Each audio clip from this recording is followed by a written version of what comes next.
Welcome, everybody, back to another episode of the Three Man Rush podcast. If you are joining us, we want to thank you. This is part 2 of our Week 5 preview. I'm your co-host, Landon Oliver, here with both of my two co-hosts, Andrew Scott and Big Jared Holly. How's it going, boys? It's good. Back again. Everything is good. One day closer to Week 5. One day closer to MLB playoff baseball. I'm doing good, man. I'm doing real good. It could be worse. We're one day closer to Colts football, which seems to be a depressing thing right now. So I don't know how excited I am at the moment. So let me ask you, would you go back to having no football if you had to choose, watching the Colts the way they've played the last couple weeks? Would you do that every week, or would you rather there be no football at all? Okay, question. Do I still get to watch other games, or is it just strictly the Colts? Just the Colts. Oh. We get to watch other teams, so I would say... Yeah, you get to watch the teams the Colts play. As of right now, that's still bad football. It's a mid-off. It's like that one meme where it's like these two women are having a mid-off. Oh, yeah. That's literally what the Colts have been doing right now. It's like, oh, the Colts and Titans are playing. These two teams are having a mid-off. All the Colts and the Texans are playing. Like, which team wants to lose? Even Kansas City played like dog shit when we played them. Like, even that game was terrible. You'd say like, oh, well, at least you get to watch Patrick Mahomes. That shit sucked. Like, this was terrible. If you go back to there being no football, I'm never gonna pick no football. But if you go back to there being no football, you can at least go back to a time where there was hope and optimism and hope and optimism. Look, just to let you know where I'm at, I'm already literally posting college quarterback breakdowns on my channel. It's fucking draft season, baby. Let's go. Draft season never stops.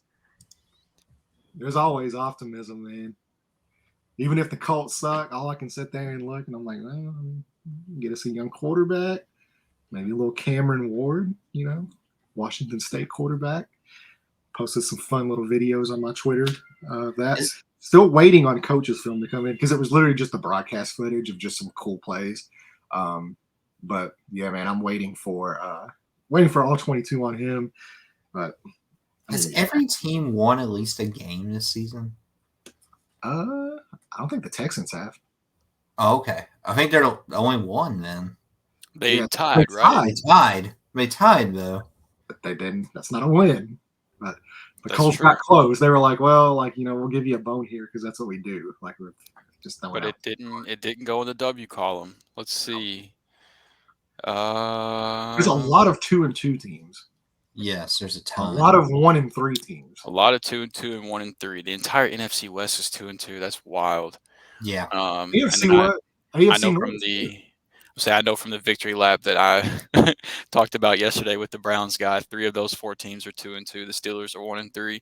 Yeah, the Texans are the only team that don't have a crooked number in the W column or something other than a 0. That's wild. That's a good question. I hadn't really thought about that. If there's going to be any team, if there's going to be any team, it's going to be an AFC South team. Naturally. Yeah. So, but anyway, if you are new here, what we're doing, if you watched part 1, go back. Please watch that. Subscribe, like the video. I know we got some subscribers also. Some new subscribers as well. So that was pretty cool. Kind of came from Twitter as well. Any public accounts that we can shout out, or are they all private? No public subscriptions that I was able to see whenever they came through, but our subscription count did go up like 2 or 3 since the last episode we ran. So yeah. Well, it was of course, naturally Colts Nation showed out. I posted. Yeah, they always come through, man. Yeah, all 22 breakdown of the Colts Titans game got a ton of traction from that. A lot of people really seem to enjoy it.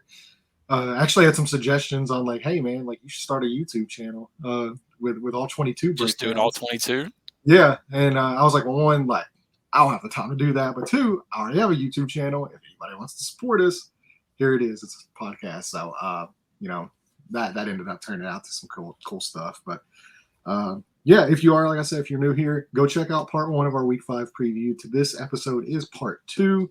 And what we will be doing is finishing up the other 8 games. So we did 8 games yesterday. We got 8 games coming on today, and then we will finish up with our Friday DFS show with Big Jared, our ballin' DFS guy down there. Wasn't balling this week. Yeah, were you not though? Because you got a free FanDuel hoodie. I mean, I got that, which is pretty balling, sweet. bro. He's broke so much bread with them. They're like, here, we're gonna give you some free merch. Yeah, exactly. So. It's like you. So much money has been invested in your account, or has been won in your account that they were like, hey, you're one of our premium guys. Let's go ahead and throw you some free merch. That last week, man, was probably one of the worst. Like, I mean, I've had bad weeks. Everybody has bad weeks, but I did not break 100 points in any lineup I set last week, and that's never happened. Like, yeah, it's rough.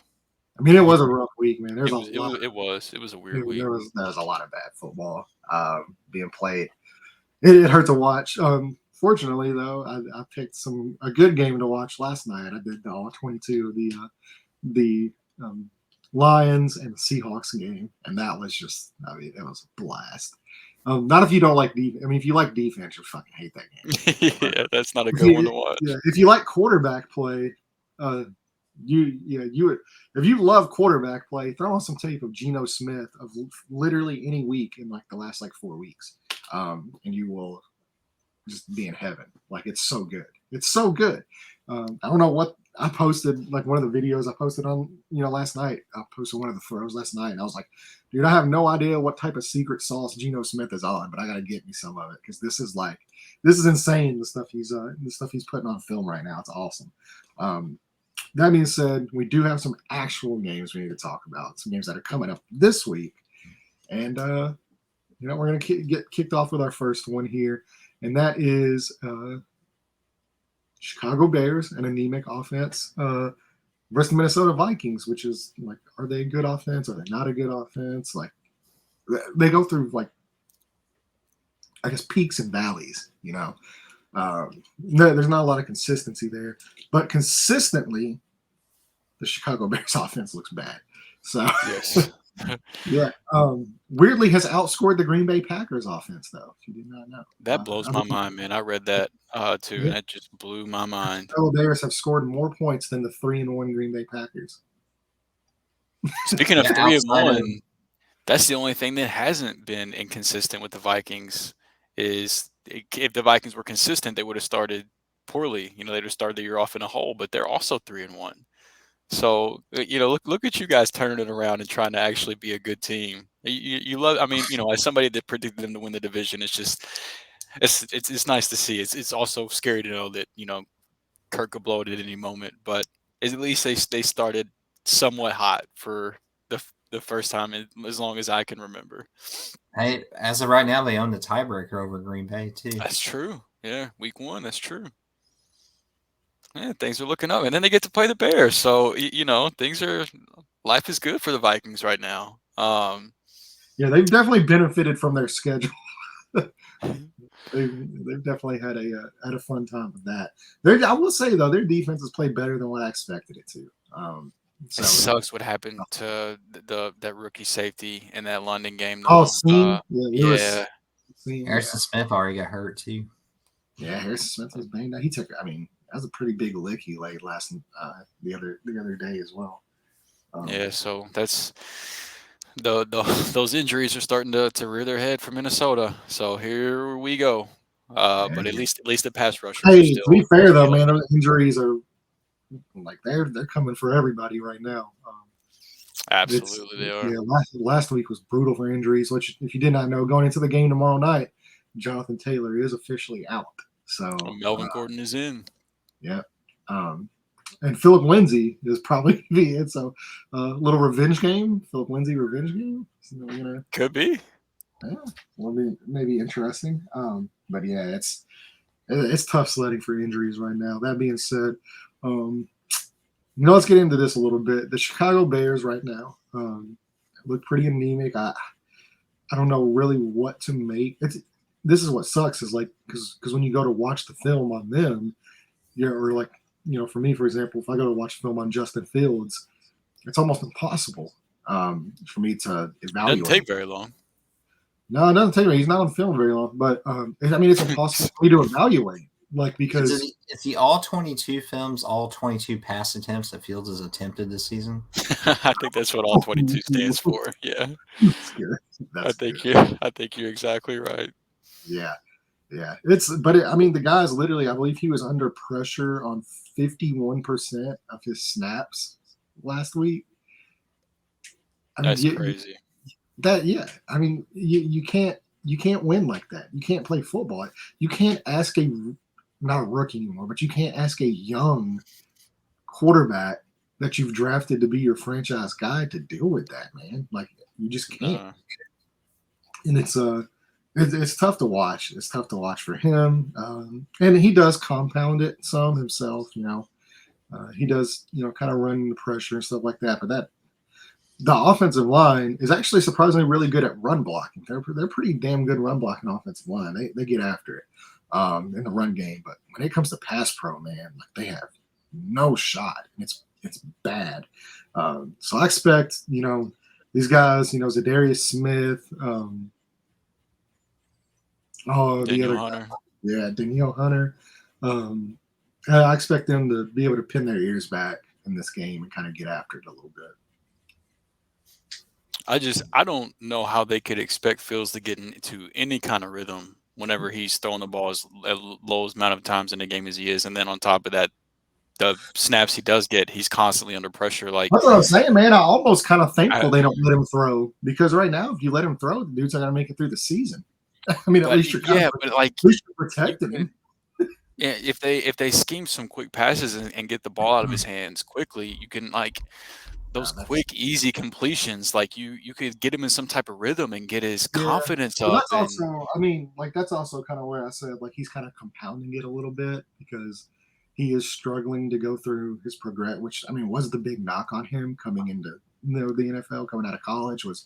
He is, kind of struggling to get through his reads, to get through these progressions, deliver the ball, quickly and accurately. He doesn't trust what he sees, which I mean, he's a young quarterback. I mean, it happens, but I mean, yeah, they're just asking him to basically do the impossible. I mean, even if he was good at that stuff, I doubt he would still have success right now. That's a bad offensive line. Like a really bad offensive line. And they've disguised everything by running the ball so much.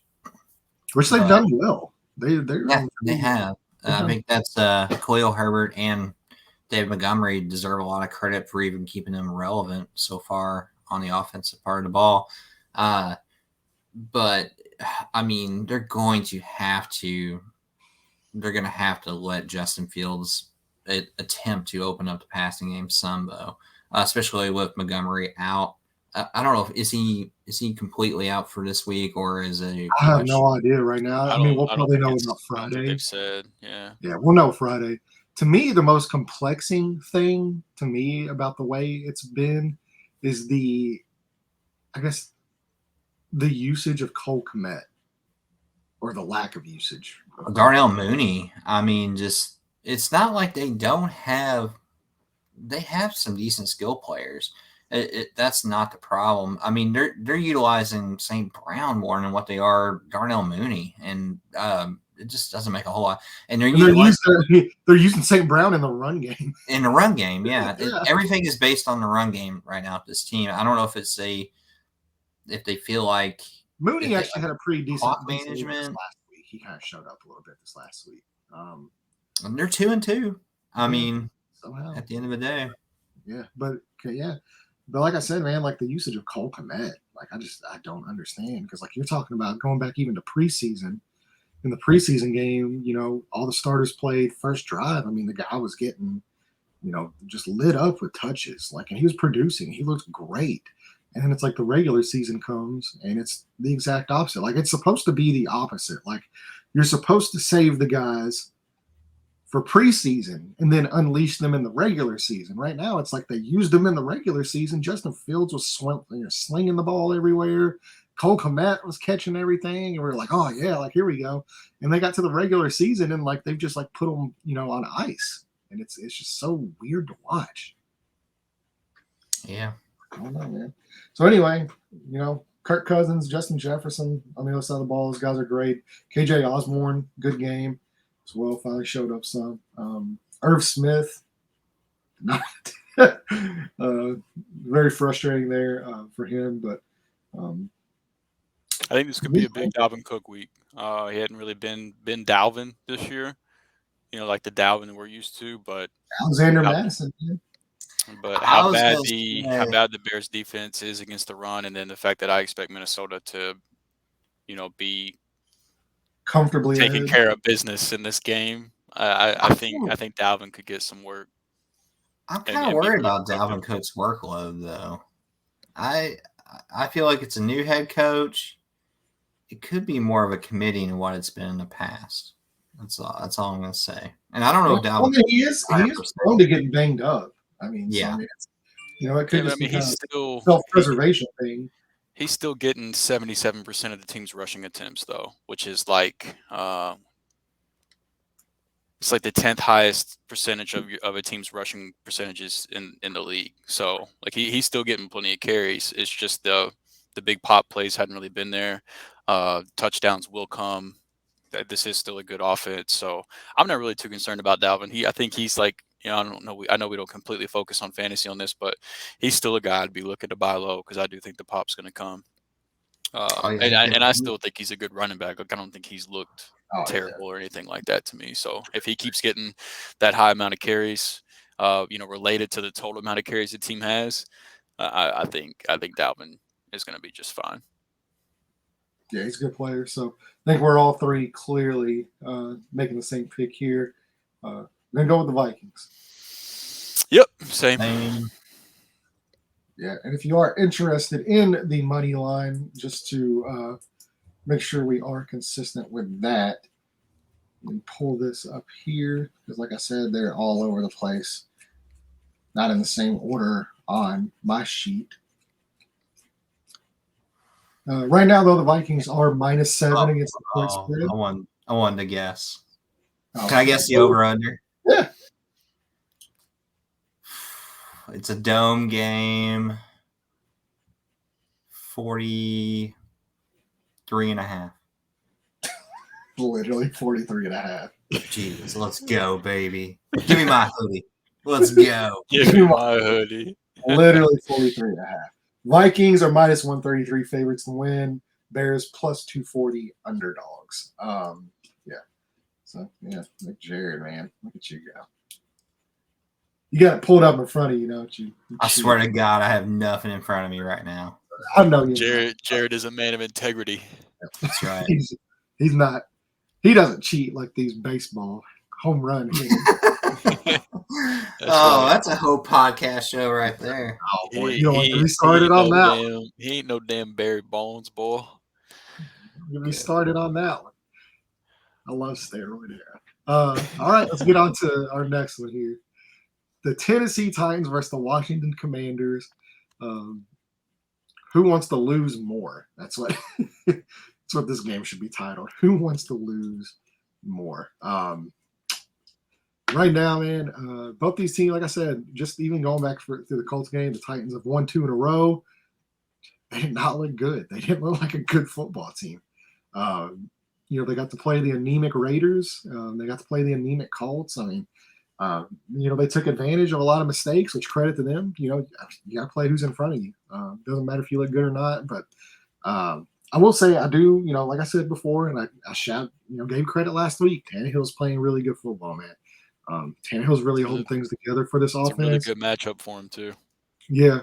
Derrick Henry is actually being utilized in the passing game more, which I love to see for him. Yeah, that's really smart. Kind of gets him into a rhythm, gets him going. And it does have some positive effects on the run game. Right tackle, I think the Petit Frere guy there looks like a really good tackle. Looks like they finally got a good right tackle. Unfortunately for them, they did lose their left tackle. So, one step forward, 2 steps back. But, what concerns me is they do have good players at decent, like, Jeffrey Simmons is a monster. Ryan Tannehill's playing good football. Petit Frere is playing good football. But man, like at the positions, I mean, it's very similar to the Colts. The positions you need to go far in football in 2022, outside of quarterback, they're just not like their wide receivers are bad, man. Like they do not have good passing game. Bobby Trees look good, man. I mean, he caught 4 passes, dude. I mean, he made the most of his opportunities. Yeah, he called. Yeah, well, yeah, but now they're down Traylon Burks. More than likely, he's Feed out. Bobby Trees, baby. Yeah, I mean, he's all they have there. Austin Hooper, no show. Who could have ever guessed that? No kidding. Yeah. All I heard all offseason was how, like, oh, this guy's going to change the tight end room in there. And no show. Like, their passing offense is anemic, and their passing defense is anemic. It turns out he's still Austin Hooper. Even last week, man, like with Matt Ryan, or with the Colts offense, they couldn't run the ball, which that's more on Frank Reich because I posted a video where they tried to wham block Jeffrey Simmons with Kylan Granson, the tight end, one-on-one. It's fucking stupid. So stupid. But regardless with that, Matt Ryan threw the ball all over them, especially in that second half. He was 15-17, over 300 yards, 2 touchdowns. Secondary for that's what I'm saying is like, there's still areas that are concerning, like that it's a bad football team. And then you get over to Washington and you want to talk about an anemic passing game, man. Like they're gonna be without Jahan Dodson too. Yeah. He's on my who could have ever seen this coming? Because all I heard all offseason was, well, Washington, they've got a top 10 offensive line. They have one of the best offensive lines in football, which is consistently what you heard. The Eagles, one of the top offensive lines in football. The Colts, one of the top offensive lines in football. Washington, one of the top offensive lines in football. And what happens? Carson Wentz does not care. What is the common denominator of all these teams falling apart along the offensive line? The quarterback does. The guy takes, and he was under pressure. The offensive line is not playing well. That's not to excuse that. It's the same argument you made with Fields. Yeah. Yes. Well, copy paste. The offensive line isn't great, and then Wentz doesn't do the offensive line any favors either. No, he's definitely not doing them any favors. And then on top of that, it's the same things, man. Like, bad footwork, bad mechanics, inaccurate down the field. Just inconsistent. It's the same thing that it is year in and year out. He is who he is. He's not going to improve. He's not willing to improve. He's not willing to take the coaching. He's not willing to rework, his footwork and his motion. It's just he is who he is, and that's a quarterback that when he's on, you're going to get some wild plays. When he's off, you're going to lose football. It is a true quarterback roller coaster. Yeah, and that's who he is. And now, like I'm even seeing now, like Washington fans on Twitter, they were trashing the Colts and all this stuff all off season. Jim Irsay doesn't know what he's doing, all this. And I saw one of the big Washington. Yeah, wow. That's an argument for another day for sure. But, right. But I saw like one of the big Washington, sites that big went, we finally got a franchise quarter. The Eagles are stupid. The Colts are stupid, all that. And last week in the middle of the game, they tweeted, "It's time to start Howell." And I'm like, bro, you couldn't even make it 4 fucking weeks. Life comes at you fast, man. That's what I tweeted. I tweeted that. Yeah, did you see it? No, I didn't. I shared it. I said, boy, life comes at you fast, don't it? It does. It does. 4 weeks ago, it was all good a few weeks ago. That's what they say. About a week ago. It was all good. Completely off the subject. Those Commanders jerseys on Sunday was so nice. They did look good. Their blacks were dope. They're all whites are so cold too, man. I love. What do you like better, the black Commander jerseys or the white Bengals jerseys? I like the black Commanders jerseys better. I'll take the white Bengals jerseys. Those white Bengals jerseys are sick, but I love their scheme, like the look of them, the burgundy, the gold, the black, and then like the white too. Like It looks clean, man.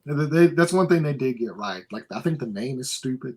I think the team is stupid. I think the owner's one of the worst owners in all of sports, if not the single worst owner in all of I think sports. he might be the worst owner in sports. The stadium fucking stinks. Yeah, the stadium fucking sucks. But man, like whoever designed that jersey, like it's one of the few people doing something right in that. They should hire him to design a stadium.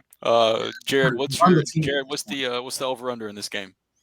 Oh Lord, I know you don't know, but what is before in Landon reads it off? What is it? Washington, these two teams.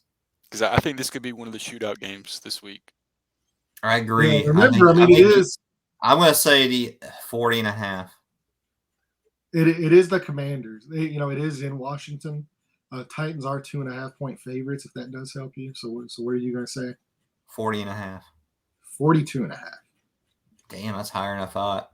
I think this game could be a shootout with how bad these teams are, with how bad both teams' passing defenses are, and both teams do. We've seen crazier things. Jared Goff without Amon-Ra St. Brown or DeAndre Swift threw 4 touchdowns. With how Ryan Tannehill's playing and how bad Washington's defense is, and the fact that they are getting Derrick Henry involved in more than just the run game. And then the fact that the Lions offensive coordinator is a hell of a lot more creative than either one of these two teams. No, that part is fair. But like I still like Washington's playmakers even without Dotson out there. I would obviously like them more if Dotson was out there, but I think this could be this could finally be Terry McLaurin week. Jesus. Yeah, I think we've said that for like 3 weeks now. I think I've played him like 3 weeks. Yeah. But I think this could finally be it. I don't know. I think this could be one of the there's always 1 or 2 games that ends up shooting out that you don't really expect it. And I think this could end up being one of those games. It obviously could end up just being really bad football too, but you can have a shootout and still have bad football. So absolutely, that's what we had last week. So what's the over under, Jared? What's the over under for pick sixes thrown in this game? I would always take the under because that's so like a variance. And it's tough too because like the quarterbacks might be there to be able to make the mistakes, but the secondaries aren't really good enough to catch the mistakes whenever they make them anyway. So it's like, these are 2 of the worst secondaries. Drew, you might be on to something. I think this game will go under or go undervalued for fantasy purposes too. We'll obviously touch base on that on Friday. There's a couple of games. This one was under the radar for me too, man. I really thought the spread would be lower. I don't look at spreads until Saturday nights a lot of times, Friday because we start the DFS show, and that's when I kind of really pay close attention to it. Mm-hmm. And that's after the last practice of the week and everything too. But at 42.5, I mean, that's not bad with 2 bad defenses, and there's star players on both sides of the game too. Yeah, it's a good call, brother. Could be interesting, man. Yeah. But as far as picking this game goes, that's a lot more difficult for me. I think I'm going to take Tennessee, but I don't feel good about it. Yeah. I'm going to take the home team.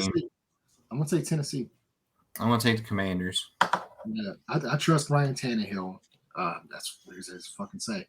I trust Ryan Tannehill more than Carson Wentz. So, yeah. Now, I mean, like, I hope, I need Carson Wentz to actually do us a favor here. He couldn't get us, help last year against the Titans. So maybe this year, he'll not, throw left-handed pick sixes in the end zone or he beat the Jaguars this year. Throw it into triple coverage. He did beat the Jaguars this year. Yeah, exercising those demons. Here we go. This is the next step. Yep. Yeah, well, he couldn't beat the Eagles. That's for damn sure. The Carson Wentz revenge tour. It's a revenge on good football. That's what it's revenge on. He's sick of it. Avert your eyes. All right, let's get into our next game here. The Seattle Seahawks, my boy, Big Geno Smith, slanging that dang-a-lang. With the New Orleans Saints. That's for Jared, I know. King Ding-a-ling. King Ding-a-ling. Geno Smith, King Ding-a-ling. He's playing like it right now, man. He's letting his nuts hang out all over the field. It is awesome. Playing some really great football. Right now, this is in the Dome in New Orleans. Saints are 5.5-point favorites, 250-point favorites, and Seahawks plus 190 underdogs to win the game. Jared, work that magic again. You got one more shot. Yeah, I know. I feel like I'm going to blow this one too. I won't ask you again. Game. No one's putting any respect on the Seahawks, even though they just scored 49 points or whatever it was. The Saints have a good defense. 40.5 again. Oh no, you're way off on that. It's a lot. They really shoot it up. Is Jameis playing? Is he? I have no idea. I don't think he's playing. It's 45.5 for the Saints and Seahawks. Yeah, I mean, that's higher. Here on the Jameis news. Big Flamus. Is Flamus playing? Did he practice? They were not at practice today. Neither was Michael Thomas. But Alvin Kamara and Marcus May were on the field. So, yeah, I mean, probably. I would say probably not. Under in that game. I don't know. Seahawks might drop 45 just by themselves. I don't think the Saints defense is bad enough to let that happen. No, I don't either. I think this game's very slow pace. Rashad Penny too. Rashad Penny is finally, what the Rock says. Finally, Rashad Penny has come back to be relevant. Relevancy. Yeah. He was good last year towards the end of his season. Towards the end, yeah. He's carried it on. He was a lot more than good. Mm-hmm. Yeah. He went off like it. Top 5 running back. Him and Devin Singletary were like goofy good towards the end of last year. Like it was. Well, he's carrying it over, man. He's looking I'm gonna really go ahead and good. tell you, I'm not expecting much from Rashad Penny this week either. Man, I love me some Rashad Penny. This is going to be the Saints defense is. Yeah, this is one of the matchups I'm keen for the week right here because these rookie tackles have been so damn good through 4 weeks, and now they get to face Cam Jordan, and I want to see how this right tackle, Abraham Lucas, he's been awesome start to his career. Really can't get any better. But I want to see how he handles Cam Jordan. That's a matchup I'm really looking forward to watching this week. But yeah, man, it's going to be interesting to see. It's kind of like, Seahawks defense is really bad. Saints offense is really bad. And then the Saints just need Jameis out there. If the Saints have Jameis out there, they're Michael Thomas is banged up. Jarvis Landry's banged up. Kamara's banged up. I think Jarvis is good to go now. Well, I mean, he's not good, but I mean, like he's still banged up. I mean, hopefully Kamara's trending in the right direction. Really, I mean, they just need Chris Olave, and they're fine. That dude's balling, man. He's playing. Chris Olave versus Tariq Woolen, man. That's gonna be a fun matchup. Get it, Tariq Woolen, bro. I posted a video of him last night too. Daniel Jeremiah did like his top 25 rookies through the first 4 weeks, and he was right there in the mix, like toward the top of the list. And I mean, it shows. It shows on the field, like how they let that guy slip to the 5th round. I know we were banging the table. I mean, we were both banging the table. I think was he quarterback or cornerback 3 on our list? Maybe not that high. I think he was in like the top 5 or 6 though. Yeah, I mean. He was definitely much higher in our eyes than where he went in the draft for sure. They let him go to the 5th round, man. Yeah, that was definitely questionable on that one. Seahawks draft, man, they fucking knocked it out of the park in this draft. Yeah, that's not something they had really done. And right now they got a top 5 pick. They've got 2 almost top 5 picks. Yeah, they got the Jets picks from in this the last Jamal Adams. They got the Broncos too, didn't they? Yeah, they have Denver's first rounder this year. Oh yeah, for the Russell Wilson. Yeah, it's 4th overall. I think they made their last Jamal Adams pick this past year. I think. Yeah, they have like the 4th and the 6th overall picks right now. Yeah. All right. How about that, Seattle? Yeah, that's the way to do a rebuild, right, man. Yeah, they killed it. Good for John Schneider, man. John Schneider's he's caught a lot of flack, which rightfully so, but Yeah, he's made some questionable draft picks. Yeah, and dude, you find me a GM that hits 50%. That's a damn good GM. I was saying the Jamal Adams shit backwards. They traded picks away to get Jamal Adams, weren't making Yeah, I picks was gonna because of the say. Jamal Adams trade. That was the big one for me with John Schneider. Was Oh, like I've never been a big Jamal Adams guy. Like it's not. This isn't like a divisional rival hate or anything for Jamal Adams because he plays on Seattle now. I just never like I would have never said that Jamal Adams was worth 2 first-round picks. So I was for no, one 2 first-round happy. picks is just wild. I was happy that they made that deal. For a box safety. Yeah. Yeah.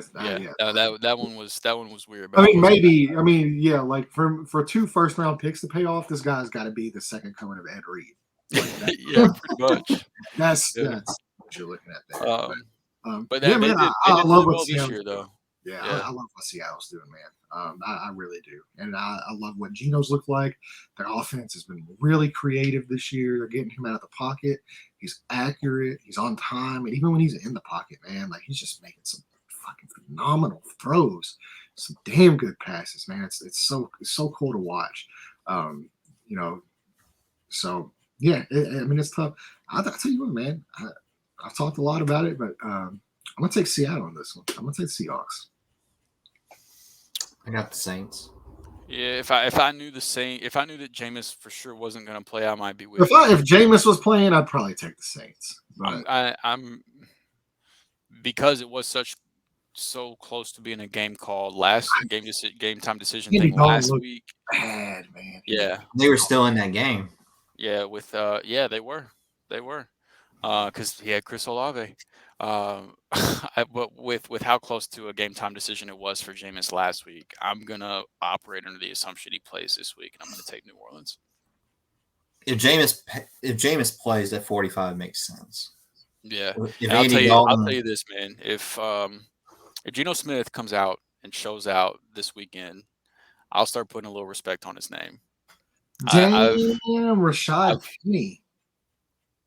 Speaking of, I guess this was at the press conference today. Somebody just sent me this to me. They said, "Have you seen this yet?"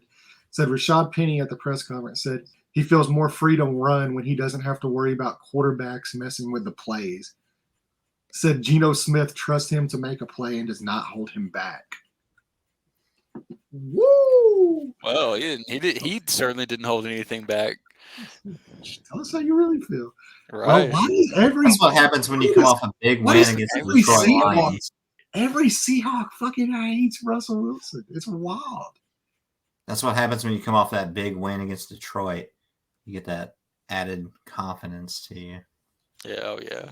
People get in front of the mic. It happens when you watch a quarterback throw away a football or a Super Bowl. Nobody's forgiven him for that pass. That's Rashard Penny wasn't even on that team, though. No, I know. That's what I'm saying. I mean, I'm talking about like the fan base. Like, I mean, it's brutal out there, bro. It's Richard Sherman and one other dude. I can't remember who the other dude is. But Cam Chancellor. Was it him and Cam? Well, I haven't really heard Earl guys. Thomas. KJ Wright. I know there was Richard Sherman and one other guy just constantly talk about it. Well, no, KJ Wright says something about it the other day. Cam Chancellor. Like, basically the entire Legion of Boom. I think they're just fucking salty that that Russ. I even think Bobby Wagner a little bit. How many points did the Legion of Boom give up in that Super Bowl too? I never heard Wag say anything. I think but I think there's salty because I just think they're salty because of the attention that Russ got and because of the natural special treatment that quarterbacks get, and they were the driving force behind those teams, and they really were. Yeah, they were, but they were gone. Nothing happened. They quarterbacks are going to quarterback, and it's a thing regardless of what team you go to. But everybody handles it differently, and it's impossible for us to know what happened behind closed doors with Russ. We only know as much as we've been told. But no, I mean we'll never truly know. You won't know unless you're in that locker room. Nobody. Yeah, because like even at the end of the day, Sherman, those guys can say whatever they want, but that's still only one side of the story. So like even based off the shit you're hearing, you're only hearing one side. Even Pete Carroll got which I mean. Pete Carroll made some comments, after that win as well, which is kind of funny considering he was the one that handed out that special treatment. Yeah, I think Pete just wanted to prove that he can win without Russ. That was his Super Bowl. Yeah. All right, man. So, Jared, I don't think you picked, did you? Yeah, I picked the Saints. Saints. All Yep, right. we got Saints, two Saints. Saints, one Seahawk. All right. Let's get into our next matchup here. We're going with the Carolina Panthers taking on the San Francisco 49ers. Historic defensive performances right now coming from the 49ers. I mean, you're talking about them right now through 5 weeks. They are in the same territory the 2000 Ravens and the 85 Bears are in. Heck of some company. Right now, the 49ers are 6.5-point favorites, minus 278 on the money line, with Panthers plus 210 underdogs in a 39.5 over under. That is ugly. And rightfully so. As great as the 49ers defense has looked, they now get to play the Baker Mayfield-led Carolina Panthers offense, which is also historically bad. So you have those defensive numbers are about to get boosted. Yeah, man. Through 5 weeks, you have a historic defense. And like what makes it even more impressive to me, man, is one, I love D'Amico Ryans, but two, after that, is the fact that they're doing it in a passing league where all of the rules are basically catered to passing teams and points and quarterbacks. You know, as great as the 2000 Ravens were, as great as the 85 Bears were, like they didn't have to worry about that shit. And I'm not saying, look, it's week 5. The 49ers hadn't really had to worry about that shit yet either, because they got to play the Bears in that rain-soaked game week 1. They got to play Seattle week 2. Seattle can pass the ball, man. They certainly didn't. That was Geno's worst game, which could be attributed to the way San Francisco's defense is playing. But then they got to play, the anemic Denver defense in week 3, and then we all know, what the 49ers defense does. The Rams offense goes straight little league whenever they have to play the 49ers in the regular season. So that has also been their 4 matchups. It's, four game samples do some weird things to numbers sometimes. Yeah, it does, but hey, you got to play who's in front of you, and that team. You do. Yeah, and that team's really showed out, man. That defense is awesome. It's not getting any tougher for the defense. Yeah, they're getting an easier matchup this week. Of course, as we know, this is the NFL. The NFL. They get Atlanta. There's ever a week for Baker Mayfield to look like 2020 Cleveland Browns Baker Mayfield. It'll be against this defense. Have you guys ever seen a quarterback have so many balls batted down like Baker Mayfield does? He's the best at it, man. He's really bad at it. I guess another one, Manziel was really bad at it. There's been a couple other guys that were really bad at it too. Normally, are they all Browns draft picks? Well, they're normally, that's a good point. Normally, smaller quarterbacks, you see that with a lot. Like Baker, he's listed at what, like it's typically the smaller quarterbacks that aren't good. Is where you tend to see that happen. That's awesome. I mean, it's at least 2 or 3 guys that don't understand how to manipulate a pocket. Right. That's generally where you get that at. But yeah, man, it's rough sledding. Man. This 49ers defense. How about the 5th round safety? That kid's balling, man. His name's a tough one to pronounce, but he's a baller though. Yeah. He was out there getting hyped too against the He's Rams. been like that all season. It's all season, bro. It's all season. He's been making plays all season. He deservedly so. He should be out there hype. He's playing good ass football. So, I mean, good for him. And I don't blame him one bit. It's not. Alanoa Hufanga, I think is how you. That was a pretty good attempt. That sounded pretty accurate to me. Yeah, but that kid's good. I've loved watching him. Yeah, he's legit. Nick Bosa is just like on another level right now. He's just destroying people. I mean, he was on Joseph Noteboom this last. I mean, like he was on him, bro. Noteboom's a whole other discussion, but yeah, Bosa's. He's played some rough football, man. Bosa's good, man. Bosa's real good. Yeah, now he gets to go against this Panthers offensive line. Oh, man, this is going to be rough. Like I said, this might be a 39.5 point over under, and it might be 39 points to the 49ers defense. When's Sam Darnold going to get healthy? What'd you say? When's Sam Darnold going to get healthy? I actually read something today that he still wasn't quite ready. Yeah, I know. Somebody else said, "Has he ever been quite ready?" The Well, answer at is least, no. hey, look, at least with Sam Darnold, we had CMC and DJ Moore. We don't have either one of those guys right now at Baker Mayfield. No, Yeah, that's well- fair. Baker Mayfield's the only guy that's figured out how to ruin Christian. Well, but CMC had a good week this past week. But Yeah. overall, I was gonna say Baker he's still Mayfield. like, what is it, like 19 games in a row now with either 100 yards or a touchdown? No, I can't be right. Yeah.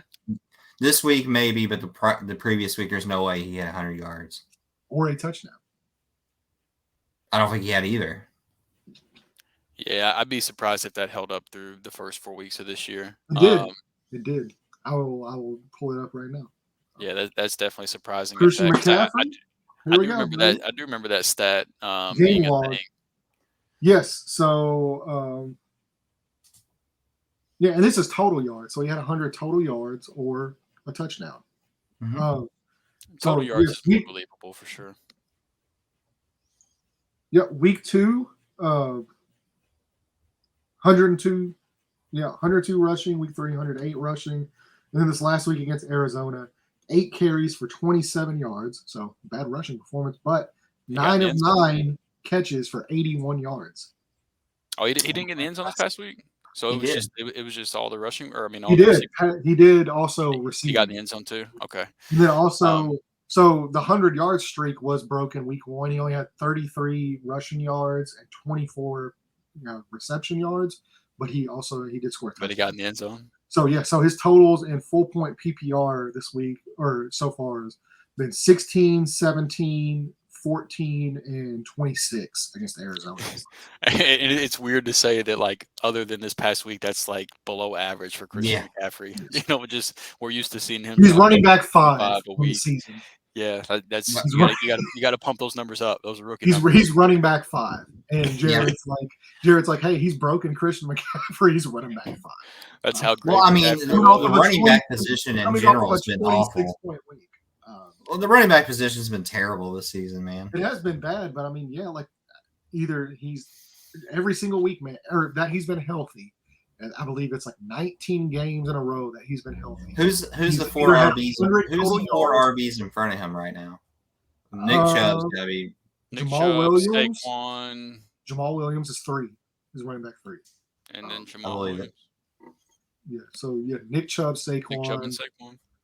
Jamal Williams, and then it would be if CMC was 5. Who else would that be? James Robinson. I know he had a down week, but no, it's running backs, not projections, stats. Let's see here. Season.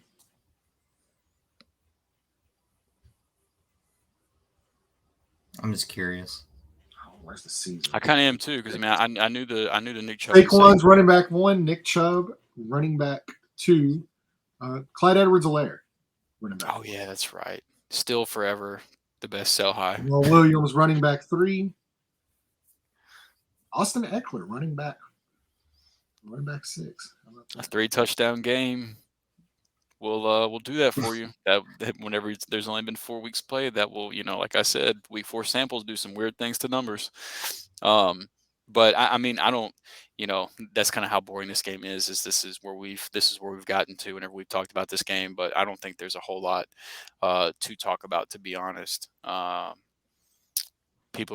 Kyle Shanahan and Deebo Samuel will continue to fool people into believing that Jimmy Garoppolo is good, and the 49ers will play well. The defense will absolutely shut down this offense, and the 49ers are going to handle this game. And then the Panthers will turn around and come out and put up 40 because, football. Yeah. But I'm going to take the Niners. I'm also going to take the Niners. Who has more fantasy points, Jeff Wilson Jr. or Christian McCaffrey?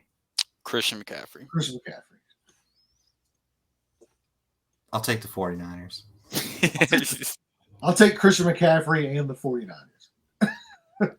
Yep. Although I'm just for fun purposes, I need Christian McCaffrey in a Philadelphia Eagles uniform or a Buffalo Bills uniform. Oh my God.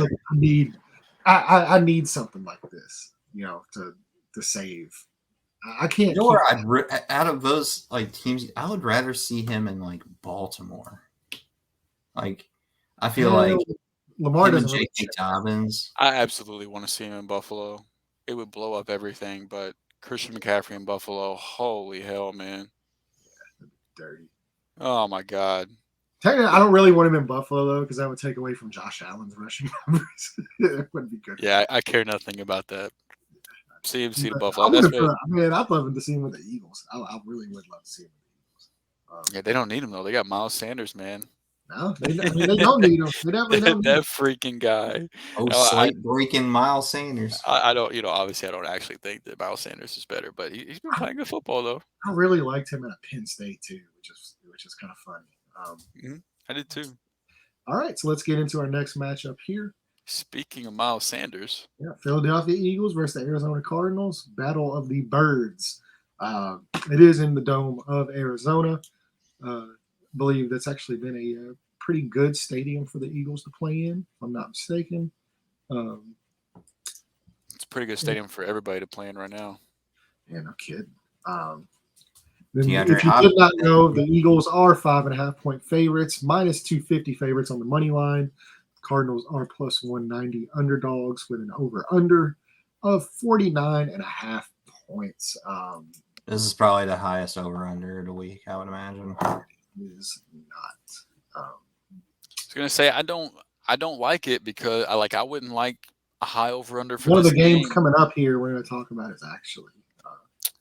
Yeah, actually I could see that. I wouldn't Chargers. like this one being a high over/under anyway because the Cardinals offense is not good right now, and the Eagles defense is one of, if not the best in the league right now. So Really? the Eagles are going to put up points, but I'm not really all that confident that the Oh, Cardinals it's the second highest over/under, but it's not first. I'd be kind of tempted to take if the Cardinals defense wasn't so damn bad that Philadelphia might be able to get them there.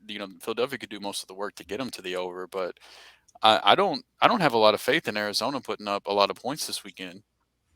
They've looked bad, man. They've looked really bad. That offense doesn't look good, and the Eagles defense is legit. So really damn good, man. I mean, they're still Eagles Hopkins has secondary missed another couple games. Arizona will get DeAndre Hopkins back this week, though, so that might help a week little 6. bit. No, he has to miss 6 weeks. Yep, Oh, he'll come back week 7. Damn it. They do get Rondell Moore back. So I think they already got Rondell Moore back. I don't know, but they did. The Greg Dortch experience is kind of over. But like Rondell Moore isn't really going to move the needle for me much until I actually see something from him. For as far as this offense goes, so yeah, pretty much you got Zach Ertz, up against his former team. Could be a Zach Ertz. Hollywood's been playing well. Hollywood's been playing really well. Kyler's been feeding him. He's had like 10 or 11 plus targets, and I just don't understand why they refuse to use Kyler Murray's legs, very similar to he's not running at all this year. Philadelphia uses Jalen Hurts. I mean, they just refuse to use that as like a game plan. They just try to, once again, I don't know what it is with taking these dynamic. I told you, turning them into drop back passers. I just don't understand it. I didn't realize these two teams are going to be playing each other this week, but I told you last week that Kyler had as many attempts over his entire season as Jalen was averaging per game. Yeah. I mean, they're just, to your point, they're just not, they're not getting Kyler on the move. It's not a dynamic offense at all. I mean, they have a good running back. James Conner's a good running back. Like you have that. He's out there. But yeah, I mean, you have that threat. Use it. You can literally you can manipulate defenses into multiple coverages that you want. Just use that. I mean, like I said, it's the same thing. And it's been I don't know. I've had this thought since Mariota with Tennessee, but I just don't understand why either these offensive coordinators or the head coach. I don't know where it's coming from. I'm guessing for Arizona, their head coach is the offensive coordinator, but taking these dynamic quarterbacks that just can beat you in so many different ways and just turning them into just pocket pass or trying to make them pocket passers. And it could be the quarterbacks too, man. the quarterbacks might say like, "Hey, I want to be more of a pocket passer this year. I don't want to run more." That could be where it comes from as well. But if you've got it in your skill set, man, like use it. I don't understand it. It's silly, and it hampers their offense. It hampers the quarterback's development. My rant over. There's no fear of him running anymore. Like, and that's the threat's always there, but like they just won't pull that trigger. Like the threat is there from the aspect of like he can drop back and scramble and make plays and still beat you. But as far as it being a part of your game plan and a part of the way you manipulate linebackers and, the way you're able to pull safeties up into the box, very similar to how, look at Buffalo or not Buffalo, but you could also look at Buffalo, but look at Baltimore. Yeah. It's everything that Lamar Jackson does as a passer, which, he can be is because of the threat of how they use him. So even whenever Lamar is in the pocket, even when they make him a pocket passer, the threat of that is still what's making him a dynamic pocket passer, because it's you don't know until the ball is snapped. Like, is this a designed run? Is this a handoff? Is he going to drop 60 yards on my head? Like, you have to and also with these guys, the underrated aspect is you can't play man. You cannot play man coverage against guys like Lamar Jackson, against guys like Jalen Hurts. You can if you want to get burnt, because the moment you turn your head, the moment you ask your linebackers to turn and run with a tight end on a seam route, or these wide receivers, to carry, or the cornerbacks to carry these wide receivers, the moment those backs are turned, it's over. You're done. You have to play zone coverages. And if you are a good pocket passing quarterback like Lamar Jackson, like what Jalen Hurts has been this year, and you have good weapons, you'll eat zone up all day. You will eat it up all day long. I think that's a part of it too. Like Arizona right now, they don't have good weapons. Like, but even then, you can make. Look at Baltimore's weapons, man. Like, you're gonna sit there and tell me Hollywood Brown and Zach Ertz and all these. Baltimore has Mark Andrews. Rashad Bateman hasn't played well, but outside of those two guys, what are you looking? Devin Duvernay, like that's your guy. That's your number two guy. It's been, yeah. He's played well. Exactly. In all fairness, Lamar's legs affects that entire offense, and it affects that entire defense. Like, if I was a defensive coordinator and they had Kyler Murray used correctly, and that it'd keep me up at night. I'd be like, shit, I don't know how, how do we stop this? We can't play man. We can't, if we play zone, it's so hard to stop guys like that whenever they're used correctly. That's what makes them such a cheat code for football. That's why guys, look at the top two MVP candidates right now, or top three. You got Josh Allen, Jalen Hurts, Lamar Jackson. All three guys affect every level of the field with their arms and affect every level of the field with their legs. Right now, Arizona's not doing that. They're a bad offense. They're a bad football team. They have a bad defense too. It doesn't help things. Yeah, they're not a good team. They're very fortunate they're 2-2. They had that Raiders game. That was a lot of lucky bounces that went their way. And at the end of the day, that's the NFL, and there's a lot of bad 2-2 teams, man. Yeah, they're definitely up there right now. It was a bad team. Luckily, that division's underachieved. So they're still right in the thick of everything. So if they get Hopkins back and they can, I think Connor's off. I think he's still hurt. And nobody coming back to fix that defense, though. That defense is really bad. It's really, really bad. I don't know. I don't see a lot of good. Another one too. Where guys just aren't being deployed correctly. They've drafted a bunch of tweener guys to play multiple roles, and they've got them stuck in the wrong roles. It's kind of hilarious, you have these guys. Cardinals extended Cliff Kingsbury. Literally, it is bad. It's bad coaching. Is what's killing this team. It's bad coaching. I don't see him making it another year. And if he does, then I just gave him a contract extension. Yeah, in the offseason, which is great. Yeah, what has he done to earn a contract extension? The limped into the playoffs a couple times. Yeah, and they started immediately off get real bounced. hot last year. They haven't won the division. They haven't won a playoff game. What have you done to earn an extension? It's the same shit with Irsay that we talked about. Is you're giving out extensions to Chris Ballard and Frank Reich. What have these guys done to deserve a contract extension? Have they won the division? No. Have they won a playoff game? No. What are we doing? What the fuck are we doing? This one I'm not mad about. I'm thankful that I'm thankful the Cardinals made those decisions. Luckily, contract extensions aren't really extensions. You fire the guy anyway. You just got to give him his money. You pay him to go away. Which right now it doesn't seem like a bad idea. So yeah, I think we're all three picking the Eagles in this. Correct. All right, let's get on to our next one here. I had to go while you guys were talking during that segment. I had to go get a refill on my drink for this one. Yeah, well, here I'll let you guys. Dallas Cowboys or something. Yeah. All right. So before I compliment the Cowboys, I need to go grab my drink real quick out of the living room. Big Jared, David's a Cowboys fan. Your stepdad's a Cowboys fan. My stepdad's a Cowboys fan. Pass the buck to you, Dallas Cowboys, man. What's the make of them?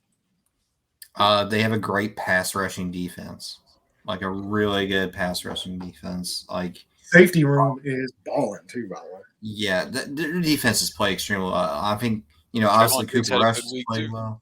Yep, they've Cooper Rush has played extraordinary for the circumstances. Zeke's looked pretty good. Tony Pollard has looked good when he gets the ball. They've been a balanced team all season. I think they come crashing down to earth this week, though. I'm making it a little early here, but at the same time, I think this game is going to be competitive. I think they're going to try to minimize mistakes as much as possible and try. The problem is it's hard to run on the Rams. In the past, it has been. This season's been a little bit different. But San Francisco's just the way they scheme runs, like it's kind of. Yeah, San Francisco is kind of the exception this year so far. You're right. The Rams have been pretty like that. This past week against San Francisco is the only even semi-bad week they had. And even like you take away, granted, you say, well, you take away this player's biggest run, then, like obviously the numbers aren't going to look as good. But if you take away that touchdown run from Jeff Wilson's numbers, the numbers don't just look okay, they look bad. And I mean, there is some context there. They played Buffalo week 1, doesn't have a huge run game as it is. They played Atlanta. They didn't need to run the ball.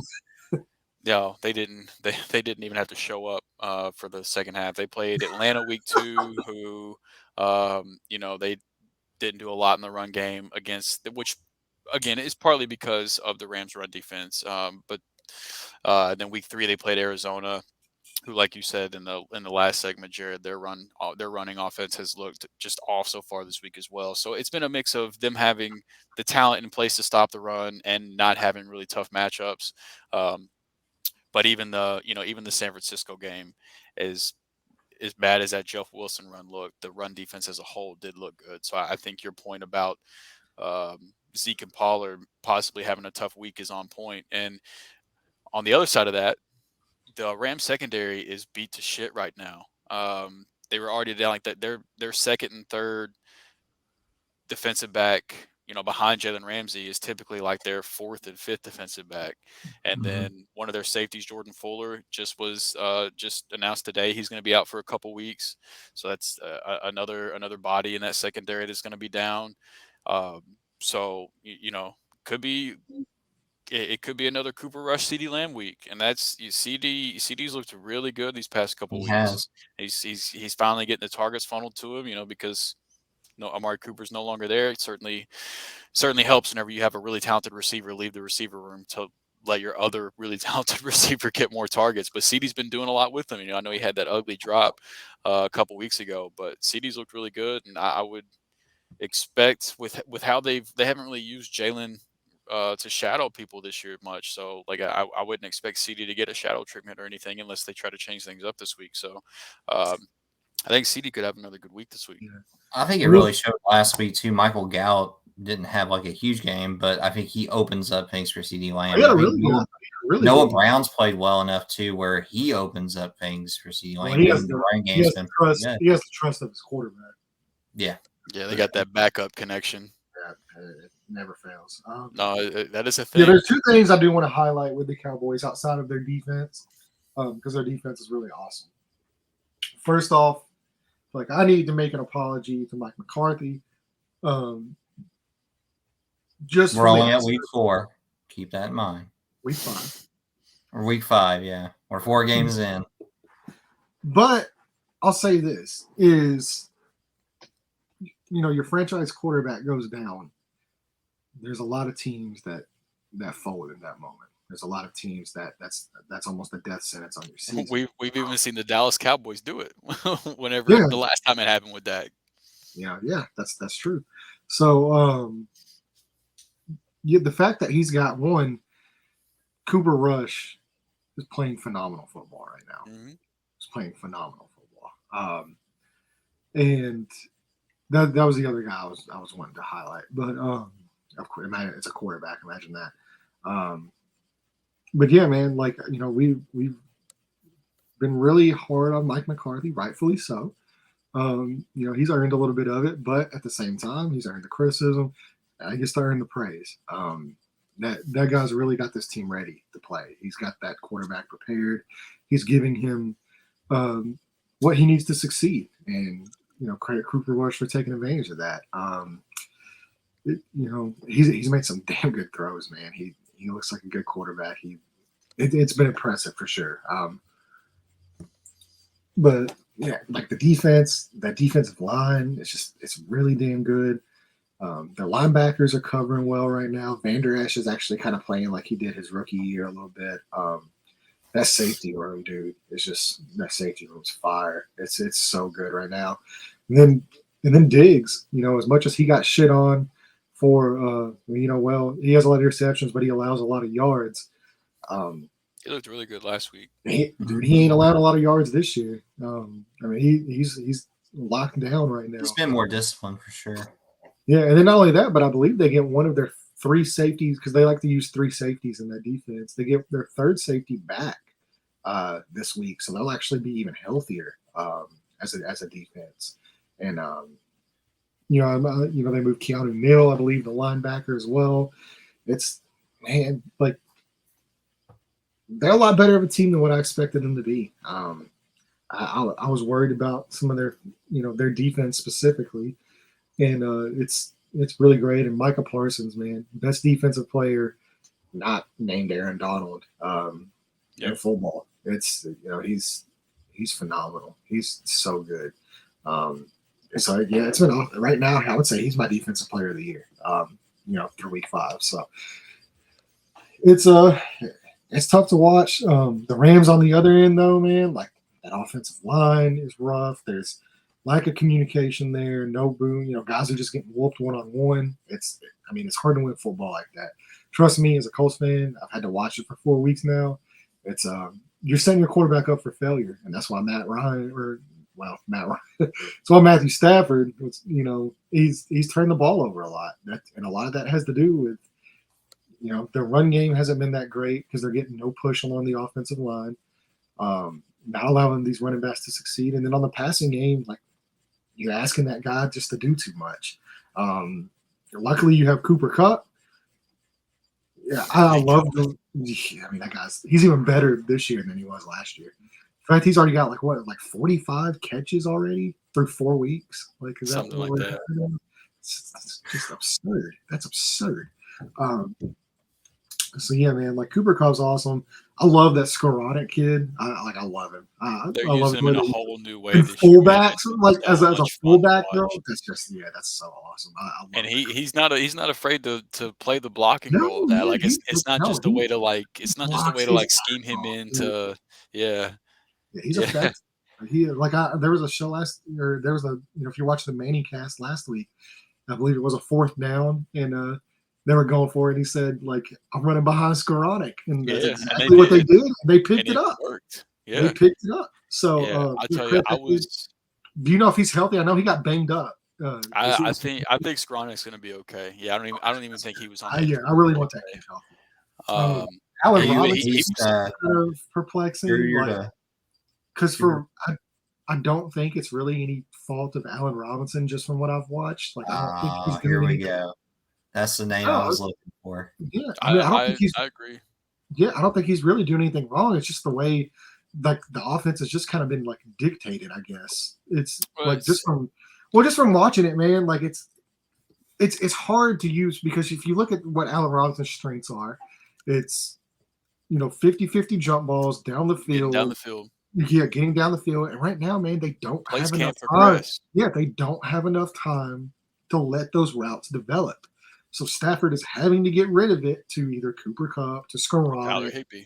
Yep, Tyler Higbee's been a big part of that. Kupp and Tyler Higbee have been the the two big far ones. and away Yeah. leaders And, in target. yeah, and a lot of that has to do with the offensive line. It's not really any fault of Allen Robinson. Like just from watching film on him, like he doesn't look washed, but there's actually quite a few plays. Well, some of that is too. Like it is on Stafford because I have seen quite a few plays where Allen Robinson exactly, that he is open and he'll look off of him and try to find a cup. Even with Robinson being open. So I don't think Allen Robinson's done. I don't think he's a bad player. I don't trust him for fantasy football, but I'm not talking about fantasy football. I'm not talking about DFS. I'm talking about real life football. The guy's still a good player. It's just a product of the way the offense is running right now, and that's why he's just not getting the looks that you might think he deserves.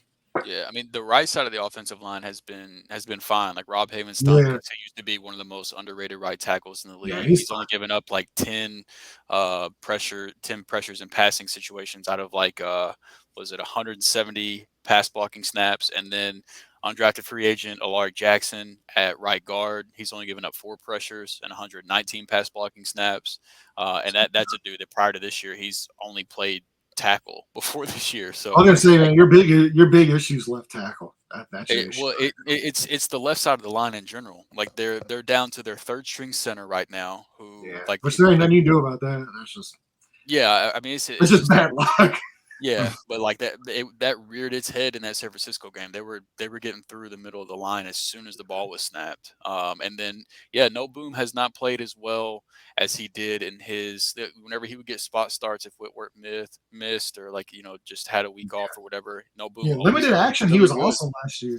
Limited action. But yeah, he certainly has not been. I think better days are ahead for No Boom. But right now, the way things are going, and then the injuries they have at left guard, and then just the play they're getting at left guard, like from the center all the way over to the left side, it is not pretty right now. And then the injuries they have going on in the secondary aren't pretty right now. It's tough they're having a hard time getting. Also, too, man. I do want to say, like, as big as the offensive line is, like, also, like, I don't want to give Matthew Stafford a pass either. He's forced the ball. He's forcing it. He's forcing the ball into some really bad spots right now, and that's costing this team. It's costing this team points. It's costing this team field position. It's putting the defense in bad field position. The turnovers, it's not good. You can't turn the ball over at that high of a clip and expect to be a successful team. No, he hasn't been his best, but I'm not worried about Stafford though. Well, yeah, I'm not saying season long I'll be worried about him, but no, he deserves the criticism, but I'm not. Yeah, you got to call it like it is through 5 weeks, man. Mm-hmm. Yeah, and plus the run game too has not been what they want it to be with the offensive line playing the way it is. So it is more. It's like all on Stafford's shoulders. Yeah, so his turnovers, like they're going. Heck, man. I mean, they're going to be high at the rate they're passing for one. Well, they've always been high. Just right. Volatility. That's always been who he is as a player. He's going to throw a lot of touchdowns. He's a gunslinger. He led the league in picks last year. Just who he is. But the problem is when the touchdowns stop coming and those picks are still happening, that's where you get a little bit of an issue. Man, I feel like they really miss Odell Beckham Jr.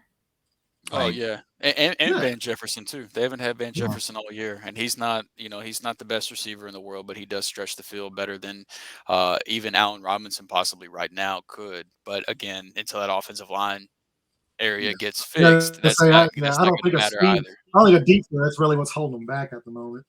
It's just another dependable guy that can make make plays after the catch. Like Yeah. Higbee's a reliable option, but he's not That's going to what do a they're whole lot relying once on he right gets the now. ball Is in a his lot of hands. yak. That's what they got Yeah, to rely on right now. yeah, and Van Jefferson can help in that department. Yeah. And See, like Allen Robinson's not that guy. He's not a yak guy. He's never been a no, yak.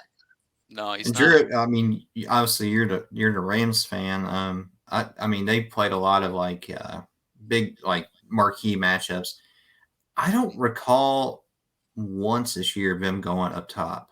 It's been a lot of like the slants and just the quick hitters to try to get the yak. Have they went down the field at all this season? They've taken a few deep shots, but they don't have a lot of opportunities to, just because the offensive line isn't giving them time to. And they've had to play some, like Buffalo and San Francisco, 2 of their 4 games. Those are 2 Yeah, it's really, tough. really tough pass rushers, or pass rushing units. Like not only is offensive line not been good, they're playing.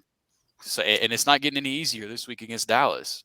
We haven't really talked about like these 2 teams, how they match up against each other. This offensive line going up against Dallas's pass rush, it's not going to get any easier.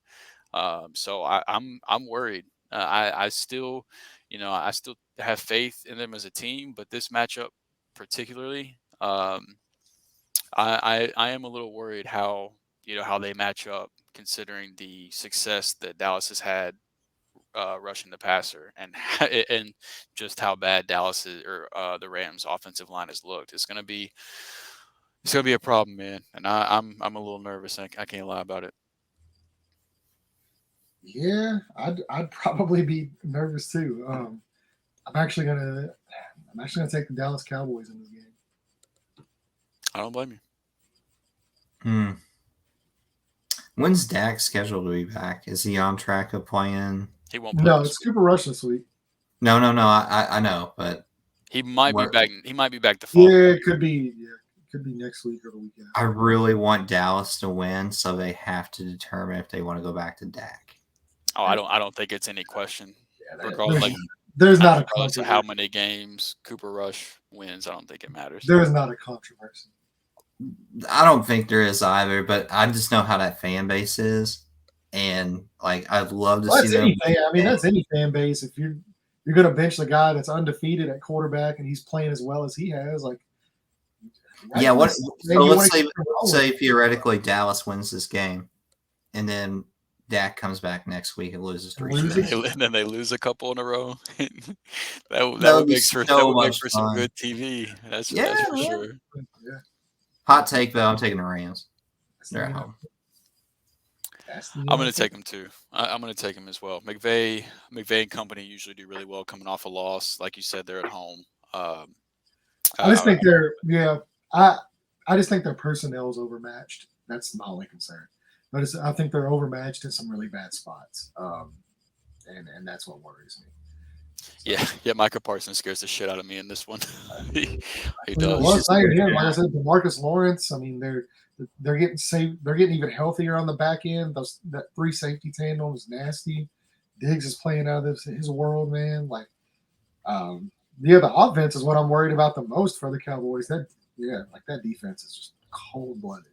If Dallas is going to win this game, Cooper Rush is going to have to win it for him. I don't think the Rams are going to let Zeke and Pollard beat them the way they've been playing. I would love to see them get Tony Pollard more involved, like as far as like getting him out in space, like using him on quick screens, using him out on flares. Yeah, it's really head scratching how they've used Pollard so far. Like, he's out on the field more than he ever has been. But even whenever he's just running, like whenever he's just lined up as running back, like I think they're going to take the backs completely out, and I think they're going to do everything they can to contain CeeDee Lamb too. And I think they shut down CeeDee Lamb. I think they'll find ways to do that.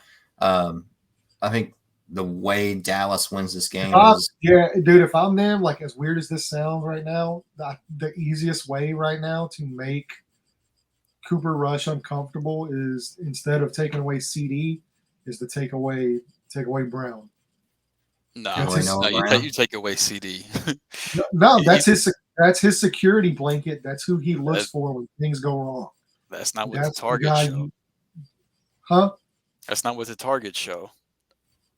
That's Steve Lanson, dude. He's getting like he's getting double-digit targets every week. Yeah, but I'm telling you, like when I'm 100% going to let Noah Brown beat me before I let CeeDee Lamb beat me. When things go bad, that's the guy he's looking for. I think Noah Brown could have a good game this week because I do think they're going to really uncomfortable. The second, they're third going to try to options take have out been doing CeeDee Lamb. okay. Yeah, the second, third options have been doing okay against the Rams. But like, I would do the old Patriots coverage, honestly, man, where I would have Ramsey on CeeDee Lamb, and then I would just fucking bracket Noah Brown with linebacker and safety coverage. He'd be bracketed the whole game. That's not how they roll. So Jalen hasn't been shadowing this year, man. But I mean, I agree with you. I would love to see that, but that's not how they've used Jalen. They try to get him more involved on every play, but curious to see what Morris cooks up here. It's gonna be interesting. They've been very bend but don't break so far this year. Should be a damn good game, man. If you did not know, I know we didn't do the lines, but the Rams are 4.5-point favorites. 227 on the money line. Cowboys plus 170 underdogs, and over under 43.5. So now let's get into another game here. We just have a few left. This one's gonna be fun. Yeah, Bengals and Ravens. A lot of bad blood between these teams over the last year. It's kind of been interesting to watch this rivalry. I mean, it's always kind of been because it's a division game. And there's always been some rivalry, but it seems like the fans have really kind of been going at each other and chirping and stuff like. Seems to be a lot of bad blood between these two teams right now. Which anytime you have two successful teams and they're playing in the same division, that's generally what happens. Ravens are -3 on the point spread because they are at home. And this is Sunday Night Football, by the way. Ravens -182 favorites to win. Bengals plus 140 underdogs with a 48.5-point over under. Yeah, man, there's some damn good games this week as opposed to last week. There's some really good football games. I'm pumped about this game. Yes, I'm so glad this is an island game, man. This is gonna be a lot of fun. It's for my money, it's the two best teams in this division, two of the best teams in the conference, and I do think that Cincy, I think they're going to figure it out as they go. I know they haven't looked the greatest to start the year, but I do think there's better days ahead for them. And offensive line all over again. The offensive line is still a question mark, but Joe Burrow too. Joe Burrow's played some bad football. This could be a good get-right game for Joe Burrow because Baltimore's secondary has not looked the greatest. They haven't looked the best, man. I mean, they've been banged up as well. Yeah, but they're healthy now. They're getting healthier, and I would expect them to get better as the year. I would expect them to continue to get better as the year goes on. But they didn't look great against New England. The secondary didn't in week 3. They were down a few corners. Granted, it was Josh Allen, but we saw what Josh Allen did last week. And I still believe in Joe Burrow, man. I'm not. He's a guy he hasn't looked his best, but I'm not worried about Joe Burrow. That dude is gonna figure it out, and he's got Jamar Chase and T. Higgins, man, are just. That is such a special duo at wide receiver. Those two guys, man. I mean. I don't know if there's a wide receiver duo I would rather have in the league right now. I know there's some good ones, but I really don't, man. The only one right now I could kind of think of coming close is maybe AJ Brown and Devontae Smith. They would be up there. I'd take Higgins and Chase over that. That's what I'm saying. That's probably the only one to me that I would really. A healthy Chris Godwin with Mike Evans is another good one. But yeah. Oh, Tyreek and Waddle too. Tyreek and Waddle's another good one. Yeah, I still would take Chase and Higgins. I don't know. Tyreek and Waddle is tough. Sheesh. Yeah, I would probably it makes it tough. If I was building a team, I'd probably two very different styles. Very different. Yeah, very different. Very different. So that's just kind of like a pick your poison thing at that point. But I want the guys that can. That's tough. But I know, don't get me wrong. I know Waddle and Tyreek got speed, but Chase also can. Not like that though. maybe not like is that, sick, but he ain't like that. but whenever you That's factor in what he different. can bring from an athletic standpoint in terms of like his size and speed It's mixture. still different. Like it's still different. Well, Like yeah, you Chase can't. is awesome, but it's different, man. Like Nah, what give me Jamal. what they do most notably what Tyreek Hill does. Like, hey, I think Waddle's awesome, but what really is Tyreek Hill? What Tyreek Hill does, like, there's nobody in the league that does what he does to a defense. Like, even just from like a coverage standpoint, like it's I'm taking Jamar over all these other that's guys in the fine. discussion. I don't. That's fine. Personally, That's your. Yeah, I don't have an issue with that at all. I just know, like I said, for me, for what kind of offense I would want to run, I'm taking those two guys. but like But yeah, the whole point being like the Ravens secondary again, they are trending in the right direction, but um, they still haven't been great, and now they got to deal with T Higgins and Jamar Chase. So I believe I they're do ranked think 32nd in pass defense right now. So I mean, you're not wrong, but yeah, they've been really banged up. So seeing some of those guys get yeah. healthy, I think that'll change because they're really talented. It's a talented And team. Kyle Hamilton's still a rookie too, so he's still trying Yeah. to get acclimated to the game as well. So I on believe top he's of having actually the Anthony, second. Yeah, he's like the second highest rated player on that defense right now. I yeah, believe. I believe it. But yeah, so I think this could be a very fun game for us to get to It's watch on gonna be. Sunday Night Football. That's kind of my biggest takeaway is I think this could be uh, quite the shootout. Take the over. Yeah, it's tough because divisional games can always end up being really weird. But these two offenses, these two quarterbacks, I hope Rashad Bateman plays because there's some question marks around his health right now. He didn't play like the entire fourth quarter because of an injury this past week. Um, so that's out there too. We'll see what comes of that. But um, it seemed like Baltimore started to get a little bit toward. They got J.K. Dobbins back. He looked like Dobbs J.K. looked awesome. Dobbins. Yeah. And it seems like that offense leaned a little bit Oh, more on the Gus run this Edwards past week. activated today too. By the way, He's back at practice. I don't know if he'll play this week, but it seems like Baltimore is getting a little bit back more toward that run heavy approach that they liked prior to losing all their running backs. I Joe personally Mixon hope they looked good don't. against the Dolphins too.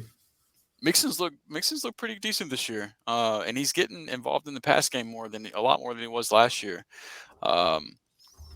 But I really hope the Ravens don't take the ball out of Lamar's hands too much. I know they like to run the ball, and I know Dobbins is a talented running back, but don't take the ball out of Lamar's hands, man. Please. That's my number one concern, and it started to kind of show um, this past week. So I just really hope that's not a trend that's about to start happening. And I know they're going to run a little bit more, obviously, whenever you get a guy like Dobbins back. Like he's a really good runner. But I don't want to see them taking the ball out of Lamar's hands too much. yeah, offensive line's kind of been rough in pass protection, though. I will say that. They're a good run blocking line, but their line's kind of taken a step backwards in pass pro. Which luckily, when you got number 8 back there, you never have to really be perfect at anything. He makes up for a lot of their mistakes. Covers up a lot. Yeah. So, yeah, that guy's this could be a statement game for the Ravens, man. This is. I saw a wild stat that was like the Ravens have only trailed for like 10 minutes the entire season, but they're 2-2. Yeah, it's crazy. That's crazy. Pretty wild, man. Yeah. So, all right, guys, let's go ahead and pick the game. Where are we going here? Taking Baltimore. Yeah, I don't see Baltimore losing 2 straight at home. Yeah, I'm also taking. I'm taking Lamar Jackson. Yeah, pretty much. What I'm saying. I do like the over in this game, though. I agree. For sure. All right, let's get into our Monday night game, final game, and this is the game with the highest over/under of the week. I believe that 100%. Raiders versus the Chiefs in Kansas City, and right now the Chiefs are 7.5-point favorites, minus 345 favorites to win, plus 260 underdogs for the Raiders, and a 51.5-point over/under. Yeah, this could be a shootout for sure. What more is there really to say, man? Patrick Mahomes. That dude makes shit just Unbelievable. look. Unbelievable play. There's stuff that just has no business happening on a football field, and he just continues to make it happen. It's just like, but we're honestly like he's also making the routine plays too, though. Exactly. That's what makes it on top of the crazy shit. He's also doing just the methodical, great quarterback shit in between that. But if you, I believe that we kind of talked about it yesterday. Some like if you give him 5 yards, he's going to take 5 yards, and yeah. I mean, if give him 10 yards, he's going to take what you give him, and then he's also going to take what you don't give him. He'll take whatever he wants, and it seems like losing Tyreek is never good for an offense overall, but it seems like for Mahomes' like progression and growth as a quarterback, it's been good to kind of like he can't rely on that. He can't rely on that. Oh fuck it, Tyreek's down there somewhere ball as much as he used to be able to. Because like there, like if you put on a Tyreek highlight film from his Kansas City days, there's a lot of broken plays where Mahomes just chucks that shit and Tyreek goes and gets it. And like there's nobody like Sky Moore isn't getting the snaps. He hasn't looked great.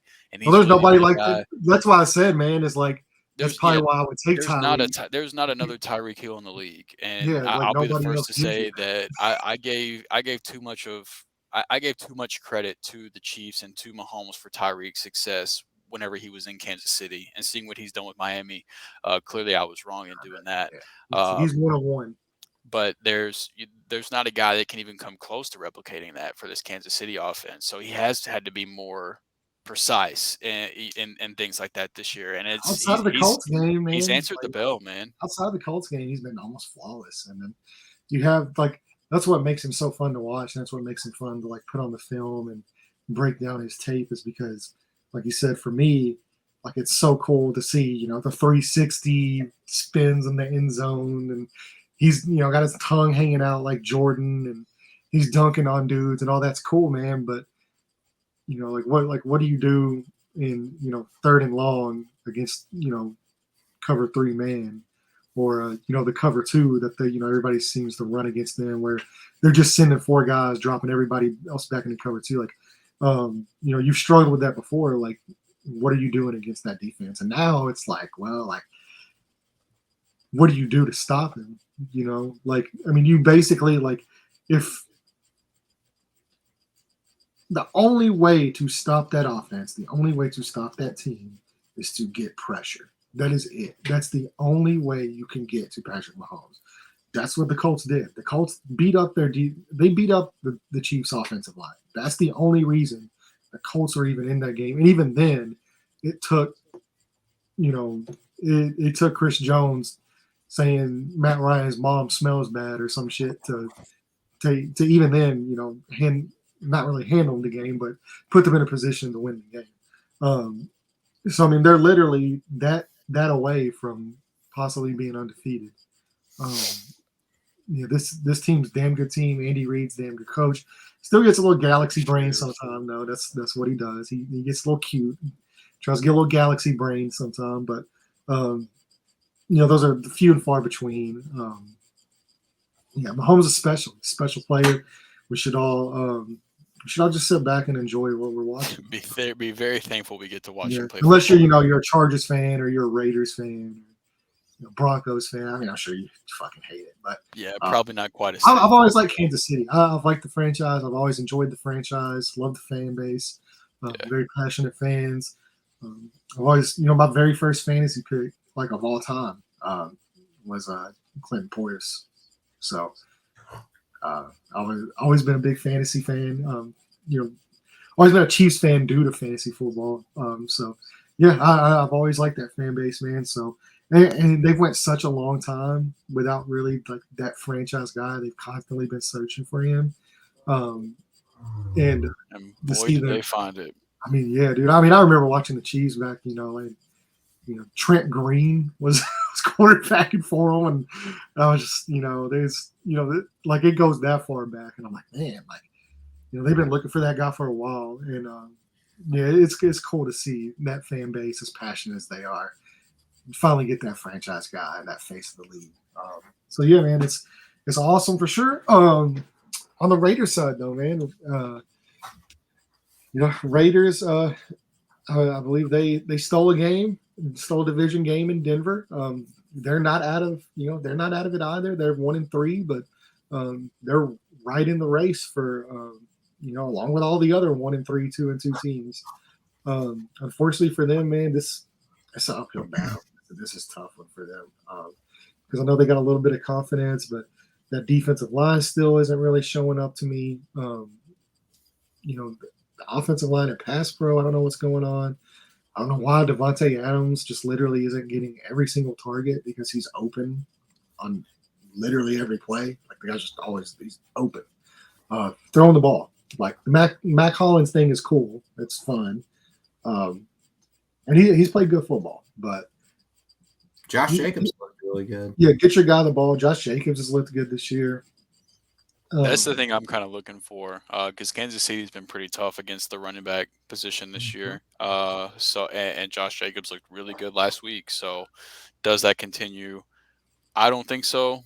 We'll see.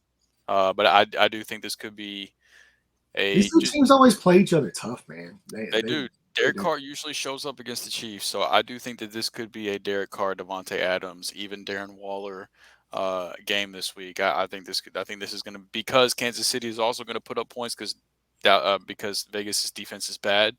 I think the Raiders are going to be in catch-up mode. Josh Jacobs typically does not do well in those type of game scripts. He usually needs a lead to be effective, just historically speaking. He performs a lot better whenever the Raiders are in the lead. They are playing in a favorable game script. So I think this could be a big game for Carr, Adams, Waller. But the reason being because I don't expect them to be beating Kansas City. So spoiler alert for my pick, but. I do think it'll be more of a pass catcher's game versus a Josh Jacobs game this week, personally. Yeah, I love the game. It's a shame it's not on the main slate. Actually, I really would love that to be the case, but man, ultimately, I just don't see how the Raiders stay in this game with that offensive line being the way it is. Josh Jacobs, he's not gonna have a repeat week. I don't think that's gonna happen. I do like Devontae Adams a lot this week. I think this is the week where Landon, like you mentioned, why are they not throwing him every single pass? This is going to be the week where I think they're going to have to, and they're going to get hyped for this game. This is definitely good. It's a Monday night game. It's an island game. They're coming off a win. They know how dangerous Kansas City is, so they're going to play more high up tempo offense, even with Josh McDaniels as their head coach. I think they're gonna come out and I think they know they're gonna have to sling the rock. At the end of the day, I don't think it matters though. I think Travis Kelce is going to destroy this team in the passing game, and Mahomes is gonna have a big game, man. I can see a 5 touchdown game in Mahomes' future. Yeah, I think there's a good chance he's gonna try to come out and let his nuts hang out a little bit. Yeah, I'm gonna take Kansas City in this one. I am as well. Yes. Clean sweep. All right, so that knocks out all 16 games. So if you did join us for part 1, thank you as well. And if you're joining us for part 2, thank you. If your team is in this, go ahead and let us know your prediction. Go ahead and give us, basically anything that you think is going to happen to your team this week, by your team this week, for your team this week. Let us know. And if there's something that we didn't touch on that you guys want to see us talk about, go ahead and let us know as well. If you're watching on YouTube, make sure to subscribe and hit the like notification and the bell notification. And all the support is awesome. We thank you guys so much. We do this every week, mainly just because we like to talk about football, but also this literally is just therapy at this point. But also to give you guys a little bit of insight, to have you guys along the ride for us. That's why I love doing breakdowns on Twitter, or that's why we do the DFS show and have Jared on there for that. That's something he's passionate about. Drew does all the fantasy stuff with his rankings and all that. It's just our passion is multiple things about football, and to be able to share that with you guys, we greatly appreciate it. Thank you guys for this. So we all three play in the same league. What's our records right now in that league? Oh, the redraft. Yeah, so we do have a podcast redraft league. All three of us are 3-1 at the moment. The 3 best records in the league. All of us on 3-game winning streaks. Yes, it is not rigged. I promise. It's not rigged. But weirdly, that is the best team I have, and it makes no because that was the 0 running back roster. I did a 0 running back draft. I play in 2 leagues, and I have so many starting running backs now. Through on week 5, I've got Melvin Gordon now. I've got Khalil Herbert now. I've got Jamal Williams now. I've got Naheem Hines now. Everybody's starting. Who do I play? Me. My tight you play end. Me this week too. No, I'm saying my tight ends are my quarterbacks, Lamar Jackson. I've got wide receivers out the ass. But only one of you guys is going to be 4-1 after this week, though. That's right. And it's going to be me. Could be 0 running back, baby. That's everything I thought. Look, what was that thing I told you, Drew, that I saw on Twitter? That guy said he's like, everybody drafts 0 running back. Some of you just don't know it yet. You just don't know it yet. that has been more true this year than ever before. Maybe. Unless you got Nick Chubb or Saquon. You're hurting. I got Mr. Austin Eckler. That definitely worked out last week. Yeah. Well, not the other weeks. Still was winning. That's the craziest part of it, man. It's like I've played Dotson every week so far in that league, and he's paid off. Mm-hmm. Yeah. And I still got Hopkins sitting there on the. I'm playing the Titans secondary, so yeah, probably good for 1 deep ball. All right, well, let's go ahead and end the show there. Thank you guys so much for joining us. We will see you Friday at 9:30 Central Time, 10:30 Eastern Time for Week 5 DFS. Do not miss it. It is going to be live on Twitter, live on YouTube. Make sure to share it. Make sure to join us, and we will see you Friday night.